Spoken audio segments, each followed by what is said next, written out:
आपको लिए चलते हैं महाराष्ट्र के गढ़चिरौली में। आपको बता दें कि महाराष्ट्र के नक्सल प्रभावित गढ़चिरौली जिले में हाल ही में एक भावनात्मक और उम्मीद से भरी तस्वीर सामने आई है। यहां 13 हार्डकोर नक्सलियों ने न सिर्फ आत्मसमर्पण किया बल्कि हिंसा का रास्ता छोड़ते हुए सामूहिक विवाह समारोह में सामाजिक जीवन की नई शुरुआत की है।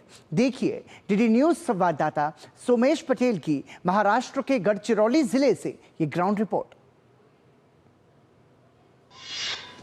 गढ़चिरौली में लाल सलाम पर ठोकी गई आखिरी कील।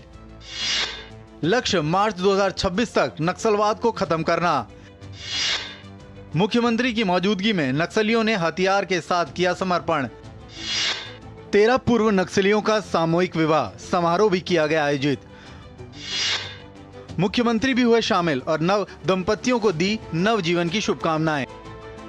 महाराष्ट्र के गढ़चिरौली का यह वही इलाका है जहां कभी जंगलों में माओवादियों की धमक, बारूदी सुरंगें और पुलिस मुठभेड़ की खबरें आम थी।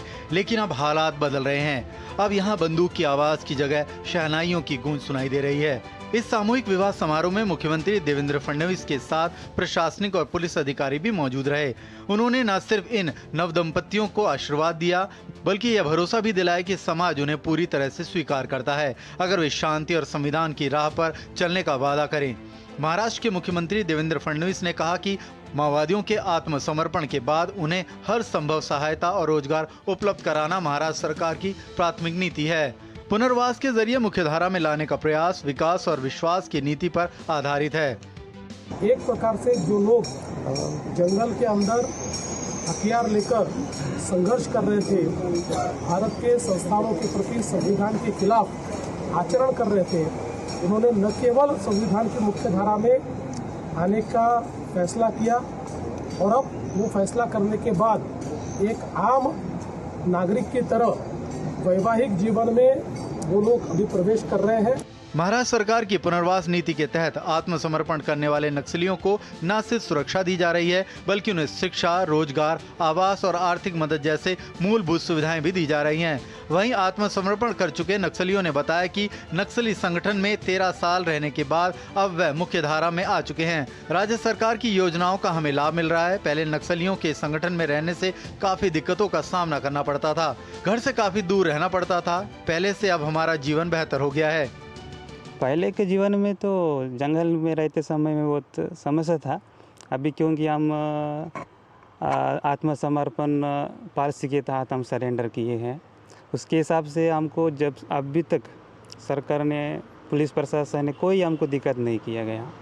हमको अभी तक अच्छा देख रही है पुलिस प्रशासन ने, सभी तरीके से हमको अच्छा देख रही है।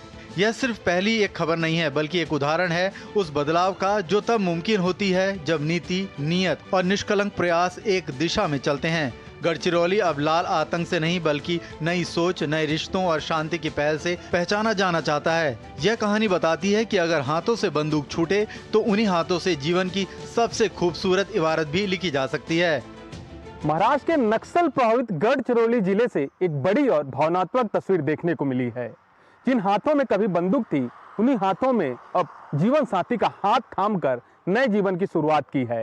राज्य सरकार की पुनर्वास नीति और सुरक्षा बलों की सतत कोशिशों का असर है कि 13 हार्डकोर नक्सलियों ने हिंसा का रास्ता छोड़कर समाज की मुख्य धारा में लौटने का फैसला किया है।